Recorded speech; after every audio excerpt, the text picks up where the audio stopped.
Nah, Sendra Tasik ini arahnya nanti kemana dan seperti apa?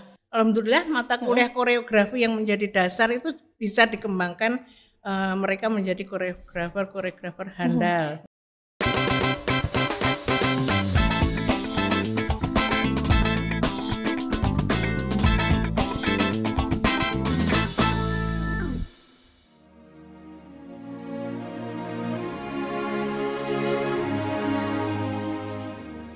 Keci Radio, your easy listening station. Halo Keci People, kali ini saya Tia Ezar yang bersama dengan salah satu kaprodi yang ada di Fakultas Bahasa dan Seni. Nah, FBS ini ada di kampus UNESA Lidah Wetan.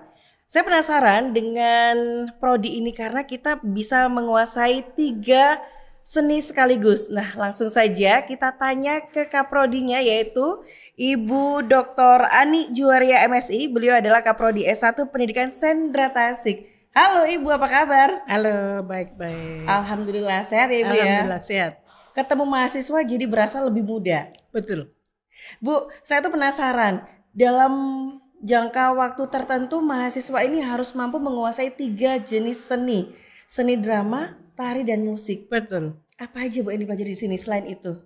Oke. Dan kekhususannya bagaimana? Oke. Terima kasih Mbak Tia pertanyaannya. Jadi teman-teman semua, Prodi Pendidikan Sendra Tasik ini memang mempelajari 3 bidang seni pertunjukan, yaitu drama, tari, dan musik.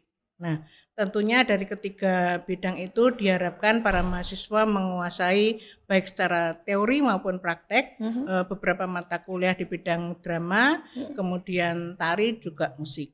Gitu. Jadi lulusannya karena ini pendidikan, otomatis mayoritas ada pada bidang pendidikan, yaitu sebagai guru seni budaya gitu. Namun demikian ada juga yang berusaha di bidang kewirausahaan, misalnya mendirikan sanggar. Betul, sanggar musik, sanggar tari, teater, seperti itu. Yang masuk di prodi ini mereka dulunya itu harus dari IPA, IPS, bahasa atau apa Bu? Bisa IPA, bisa IPS. Bisa karena IPA, bisa memang IPS. Kemampuan di bidang tari, musik, dan teater itu juga dikuasai oleh para siswa SMA baik di bidang IPA maupun IPS begitu. Oke, jadi di prodi S1 Pendidikan Sendra Tasik ini ada seni pertunjukan atau seni drama, tari, dan musik. Betul. Ini bagaimana? Apakah ketiganya menonjol atau salah satu diunggulkan atau bagaimana Bu? Ya, terima kasih. Dulu kurikulum yang lama sebelum MBKM itu kita ada peminatan. Jadi peminatan drama, peminatan tari, dan peminatan musik. Nah, ada juga kuliah bersama. Artinya memang diikuti oleh ketiganya konsentrasi itu. Jadi sebagai dasar semua boleh. Betul. Namun kurikulum MBKM itu sudah tidak ada lagi. Jadi sudah tidak ada peminatan drama, tari maupun musik. Jadi bebas sudah aja. Jadi sudah masuk itu sudah memang pelajarannya sama dari awal sampai akhir. Nanti mereka diharapkan menempuh 150 SKS 150 minimal. SKS minimal. Betul. Dan itu diharapkan mereka bisa lulus tepat waktu. Iya, minimal ya 3,5 sampai 4 tahun paling. 3,5 sampai 4 tahun. Betul. Kemudian Bu, untuk metode pembelajarannya di Sendra Tasik ini bagaimana Bu? Karena kan kalau bicara drama, seni pertunjukan, mereka kan juga harus mengetahui prosesnya, kemudian mereka melakukan. Kemudian untuk tari sendiri, apakah itu tari tradisional, modern, atau mereka menciptakan karya baru? Betul.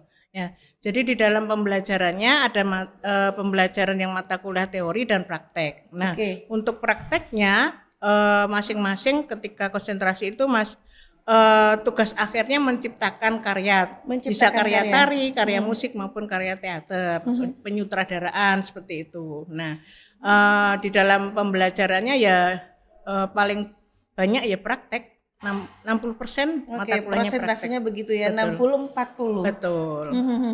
Kemudian mereka berarti untuk metodenya mereka nggak cuma mendengarkan dosen, tapi mungkin ada kayak bedah film atau seperti apa Bu? Iya, jadi bisa observasi ke lapangan, bisa mereka praktek menciptakan. Jadi setelah observasi kemudian menciptakan konsep-konsepnya, kemudian memberikan sebuah ini ya menciptakan sebuah karya seperti itu. Nggih. Untuk mendukung proses pembelajaran atau perkuliahan di S1 Pendidikan Sentra Tasik, untuk sarana prasarananya bagaimana Ibu? Ya, sampai sekarang sarana prasarannya sangat bagus ya. Ada gedung pertunjukan, kemudian di ini gedung T14 ini lantai 4 juga ada aula, T11 juga ada aula yang studio-studio juga cukup untuk memfasilitasi aktivitas mahasiswa di ketiga konsentrasi itu. Studio apa aja ini Bu? Ada musik, ada kemudian yang di lantai 3 ini ada, kemudian studio drama di T11 dan aula itu serta ada ruang kaca untuk mahasiswa tari, sehingga benar-benar ketika belajar itu mengetahui bagaimana gerak yang betul, pengembangan improvisasinya supaya jelas di sana. Kalau sempat di tracing nih Bu di Prodi S1 Pendidikan Sentra Tasik, tadi Ibu sempat menjelaskan selain jadi guru mereka juga bisa jadi pengelola sanggar atau pemiliknya langsung, ataupun mereka bisa menjadi seniman, kan begitu. Betul. Yang saya ingin tanyakan itu sebetulnya kebutuhan di luar sana itu terhadap lulusan dari S1 Sentra Tasik ini apa sih Bu?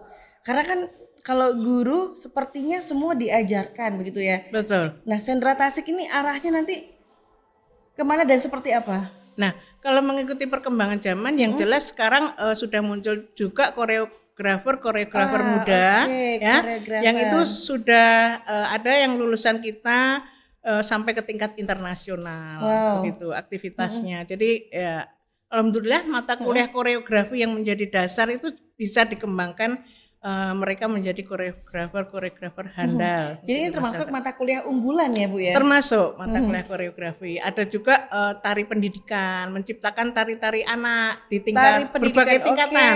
Ada TK, SD, SMP, SMA itu mereka juga menciptakan. Ini menjawab pertanyaan saya, penasaran ini kenapa guru-guru ini bisa menciptakan gerakan-gerakan kayak tari kucing gitu atau tari betul. Jadi menginterpretasikan ini berarti ada nilai edukasinya Bu di situ. Iya betul. Jadi memang menciptakan tarian itu disesuaikan dengan usia anak, iya betul. Kemudian gerak-geraknya juga kalau anak-anak tingkat misalkan TK, SD itu kan tidak terlalu banyak. Jadi ada ketentuan-ketentuan yang perlu mereka ketahui. Oke. Aktif ya Bu mahasiswanya? Alhamdulillah. Prosentasenya banyak cowok apa ceweknya Bu? Jelas cewek. Oh ceweknya ya. Oke. Berarti cowok pun di sini mereka ada diajarin untuk ada gerak tari juga. Betul. Oke. Betul. Dan mereka lemah gemulai begitu. Tidak semuanya. Tidak semuanya. Ya, ada juga yang akhirnya menghasilkan penari-penari yang maskulin, memang benar-benar ini tidak ya stigma yang selama ini. Nah, betul. Ini nantinya Kece People jangan cuman berpikiran bahwa yang bisa masuk Sentra Tasik ini cuman cewek-cewek aja, cuman mahasiswanya ada. Karena kita punya maestro Indonesia kan Bu di bidang seni pertunjukan. Betul. Sebutlah ada Eko PC. Nah, betul, yang juga menjadi koreografer dari Madonna ya kan Bu? Iya, betul. Dan masih banyak nama-nama maestro di bidang seni pertunjukan lainnya. Betul. Nah, yang bisa jadi ini juga lahir dari S1 Pendidikan Sentra Tasik. Amin. Nah, Bu, untuk keaktifan teman-teman, bagaimana di S1 Pendidikan Sentra Tasik ini mengakomodasi? Apakah ada mereka dibebaskan untuk mengikuti kegiatan selain Ormawa kayak mungkin ada kelompok studi atau beberapa kegiatan atau aktivitas yang lain? Iya, betul. Jadi kalau di SMA itu kan ada ekstrakurikuler ya. Nah, kalau di perguruan tinggi di UNESA khususnya di Sentra Tasik itu ada KKM. Komunitas Kegiatan Mahasiswa. Komunitas Kegiatan Mahasiswa. Itu ada 12 lebih lah. Ada keroncong, piano, tari. Tari itu ada tradisi modern, kemudian monolog, paduan suara, kemudian ada lodrok, kemudian ada gesek. Yang prestasinya juga mereka sudah tingkat internasional itu. Keroncong. Ini luar biasa loh. Ludruk sebutlah, kemudian apa Bu tadi seni-seni tradisional ini berarti menjadi salah satu visi misi dari S1 Pendidikan Sentra Tasik untuk kembali mengangkat budaya. Betul, budaya lokal. Budaya lokal, kearifan lokal. Itu dipelajari juga Ibu ya? Iya, ada. terutama di mata kuliah Tari Jawa Timur itu kan karena posisi kita di Jawa Timur ya. Dulu itu sampai 6 semester mempelajari itu. Wow. Nah, 6 semester tuh lumayan ya. Karena di Jawa Timur sendiri kan banyak ya, ada Madura, Ponorogo, Banyuwangi juga punya. Nganjuk. Nah, sub-sub etnis itu kan sangat beragam itu. Nah, seperti itu. Juga teater pendidikan, teater tradisional seperti tadi Ludruk, ketoprak itu juga menjadi bahan kajian juga para mahasiswa. Dan akhirnya dari situ teman-teman diajak untuk menganalisis, mengkritisi, tapi mereka juga bisa menciptakan sebuah karya. Betul. Terakhir itu ada ketoprak Andi Lumut digital, jadi virtual. Karena kondisinya kan COVID ya, pandemi. Jadi akhirnya muncul aktivitas-aktivitas baru yang itu juga masih relate, masih ada hubungannya dengan dunia digital. Betul. Nah, kemudian untuk mitra kerjanya Bu, kalau di S1 Pendidikan Sendera Tasik ini mitra kerjanya apakah hanya dari institusi atau ada dari production house atau yang lainnya? Ya ada IO, kemudian ada sanggar-sanggar, itu kan menjadi mitra kita ya. Kemudian ada juga kemarin kegiatan PKM itu dengan Panti Breda di Dinas Sosial Surabaya, itu kita mengadakan pelatihan untuk mereka karawitan seperti itu menjadi salah satu mitra kita juga. Jadi salah satu yang menjadi unggulan dari UNESA selain UNESA sebagai kampus yang ramah disabilitas, UNESA juga gudangnya mahasiswa atau sivitas akademika yang lahir di dunia seni, bagaimana bisa mempertahankan budaya lokal. Betul. Kemudian bisa membawa ini sebagai warisan yang kita harus bangga gitu ya. Bu, ini terkait dengan kurikulum adaptasi, kemudian penerapan MBKM. Kalau di S1 Pendidikan Sendera Tasik bagaimana Bu? Ya, untuk kurikulum MBKM kita menggunakan 501, jadi artinya 4 semester di prodi, kemudian 1 semester di prodi lain. Di prodi lain ini kita juga sepakat dengan kaprodi seni yang lain, yaitu misalkan kita tukar-menukar. Jadi mahasiswa, ini berarti lintas kampus ya Bu ya? Bukan yang ini antar prodi ini kita sepakat di untuk lingkung FBS untuk penguatan sebagai guru seni budaya. Itu kan kalau lulus tidak hanya mengajar sendera tasik ya, seni drama tari musik, tapi juga seni rupa. Jadi mahasiswa seni rupa belajar di kita, mahasiswa kita belajar di jadi seni memberi rupa, kesempatan desain. Yang lain untuk bisa merasakan. Betul, gitu kan? Nantinya supaya menjadi guru seni budaya itu memiliki kemampuan yang lebih lah begitu. Kemudian di luar kampus ada kegiatan KKN dan PLP tentunya. PLP. Tapi juga kita memberi kesempatan mahasiswa misalkan kepingin kuliah di luar perguruan tinggi juga akan kita berikan kesempatan. Jadi nih Bu, kalau sekarang nih saya mewakili Kece People nih, adik-adik di luar sana yang pengen gabung di Pendidikan Sendera Tasik, apa sih Bu yang harus dipersiapkan? Jiwa seninya atau seperti apa? Tentu ketika masuk mereka kan juga ada seleksi ya, seleksi baik di SNMPTN, SBMPTN maupun SPMB. Kalau di seni itu seperti olahraga juga menyiapkan portofolio. Nah, portofolionya itu bisa dari bidang drama, tari atau musik yang selama ini mereka kuasai. Itu boleh. Nah, jadi memang sebaiknya memiliki dasar itu sehingga ketika kuliah kan tidak dari nol begitu. Meskipun dalam perkuliahan ya kita mulai dari nol. Pengantar kemudian ini. Berarti memang kalau bicara seni itu kan bicara seputar rasa. Betul. Bicara seputar karsa nantinya. Kemudian bagaimana kita nantinya terjun atau menekuni dunia itu. Kalau Bu Ani sendiri mengapa kemudian memilih Sendera Tasik ini menjadi bagian dari aktivitas sehari-hari? Oke, kalau secara pribadi dulu kan memang saya kuliahnya di IKIP Surabaya. Jurusannya seni tari. Nah. Oh, jadi ini merupakan cita-cita mulia bagaimana mengembangkan gitu ya. Iya. Alumni gitu kan. Betul, alumni. Dulu Sendera Tasik itu dari jurusan seni tari. Kemudian berkembang, ada musik, ada teater sehingga menjadi Sendera Tasik. Iya, 30 tahun kemudian tidak menyangka menjadi kaprodi. Wow. Dulu alumni juga. Jadi ini kalau misalnya di di tracer study, di tracing dosennya aja alumni UNESA yang dulunya IKIP gitu ya. Betul. Apalagi nanti mahasiswanya harapannya bisa mumpuni menekuni bidang seni dan bisa menghasilkan karya, mengharumkan nama baik tidak hanya Indonesia tentunya tapi juga alma mater. Betul. Bu, jadi kalau misalnya di luar nih, teman-teman pengen tahu kira-kira bisa mengakses di mana informasi itu? Ya, oke. Tentang Sendera Tasik bisa diakses di Instagram, itu ada Sendera Tasik Official.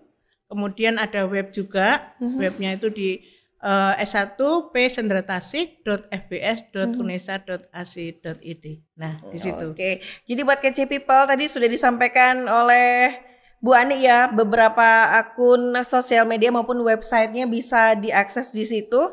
Dan Ibu ini satu lagi, untuk prestasi akademik dan non akademik dari mahasiswanya Ibu bagaimana nih? Oke, ya. Untuk prestasi, alhamdulillah menyumbang ikut tentang prestasi ya. Jadi baik nasional maupun internasional sudah diraih oleh para mahasiswa.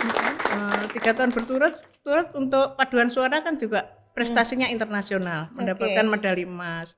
Kemudian ada monolog, ada tari, kemudian gesek, nah itu kemarin di Singapura. Nah, alhamdulillah prestasinya menyumbang inilah untuk UNESA juga FBS. Bangga nggak sih Bu punya mahasiswa yang pintar-pintar gitu? Sangat bangga. Sangat bangga ya. Iya. Jadi apa yang sudah diberikan jiwa raga gitu ya, pemikiran cinta ada di situ, rasanya terbayarkan dengan teman-teman bisa berprestasi. Bu, ini sekarang kita sudah di penghujung acara, nggak berasa ya, rasanya kayak baru 5 menit kan ngobrol.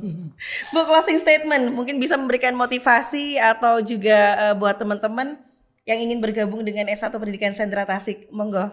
Ya, silakan untuk para siswa baik di Jawa Timur maupun di seluruh Indonesia, silakan untuk bisa bergabung di Pendidikan Sendera Tasik FBS UNESA. Melalui berbagai masukan, berbagai jalur baik SNMPTN, SBMPTN maupun SPMB. Monggo silakan. Kita akan berusaha untuk mendidik mereka menjadi guru yang profesional sekaligus sebagai seniman dan berbagai profesi yang terkait. Terima kasih. Guru itu juga lahir dari sini, pendidik lahir dari sini, seniman juga lahir dari sini. Jadi jangan khawatir buat kece people yang masih ragu-ragu. Saya ini suka dengan seni, tapi bingung mau kemana ya. Pastikan teman-teman bisa tahu kemana teman-teman bisa mengarahkan yang namanya minat bakat gitu ya. Siapa tahu dari sana juga muncul profesi-profesi yang sudah diunggulkan. Jangan lupa untuk disimak ya video ini sampai selesai tentunya, dan juga ada beberapa kru yang bertugas di belakang layar. Terima kasih sudah bikin kita cantik hari ini ya Bu ya. Sudah bisa kita tampil. Tapi yang jelas yang bisa menjadi informasi buat teman-teman adalah teman-teman bisa mengakses informasi di semua akun sosial media yang sudah disebutkan, dan juga jangan lupa untuk follow, like, comment, share. Dan juga tayangan ini ada di kanal YouTube Kece Media by UNESA. Terima kasih Bu Ani sudah berbagi banyak sekali informasi. Sama-sama. Sukses, salam buat anak-anaknya Bu Ani. Amin. Di Pendidikan Sendera Tasik. Akhirnya saya Tia Eser yang bertugas dan juga kru yang hari ini menempati gedung T14 lantai 2 harus pamit undur diri. Terima kasih, stay tune selalu di Kece Media by UNESA. Terima kasih. Kece Radio, your easy listening station.